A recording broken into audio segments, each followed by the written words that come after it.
আমি আপনার মেয়েকে অবশ্যই বিয়ে করতাম যদি সে কালো হতো। সে তো অনেক বেশি ফর্সা আর দেখতে অনেক বেশি সুন্দর। এত সুন্দর মেয়েকে তো আমি বিয়ে করতে পারবো না। আমি বিয়ে করবো এবং এই পরিবারই বিয়ে করবো, কিন্তু বড় মেয়েকে না, ছোট মেয়েকে।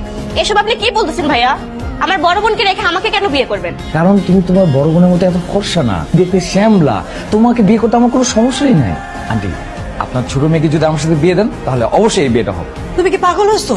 আমার বড় মেয়ে রেখে আমি ছোট মেয়েকে বিয়ে দিব? জীবনও না।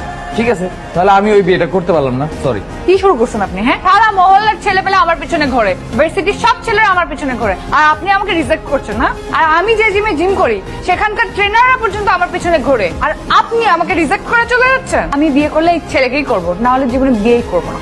কি বলতেছেন আপনি? আমি আপনাকে রিজেক্ট করছি, তারপর আপনি আমাকে বিয়ে করতে যাচ্ছেন কেন? কেন আপনি জানেন না? সুন্দরী মেয়েদের পেছনে যে ছেলেরা ঘোরে, সুন্দরী মেয়েরা তাদেরকে পছন্দ করে না, আর যে ছেলেরা সুন্দরী মেয়েদের রিজেক্ট করে, সুন্দরী মেয়েদের তাকেই পছন্দ হয়। আপনি আমাকে রিজেক্ট করছেন না, এখন বিয়ে করলে আমি আপনাকেই করব। আমারও মিষ্টি মামুনিকে খুব পছন্দ হয়েছে। আমার ছেলের বউ যদি হয় তাহলে মিষ্টি মামুনি হবে। মিষ্টি দেখতে অনেক বেশি সুন্দর, আর এত সুন্দর মেয়েকে আমি বিয়ে করতে পারবো না। আমি আসি, আল্লাহ হাফেজ। এই কই যাস তুই? তোর বিয়ে করতে হবে আর মিষ্টিকে বিয়ে করতে হবে। এই যে আপা, আপনার কাছে কাজীর নাম্বার আছে? Call him. আরে কি বলতেছো?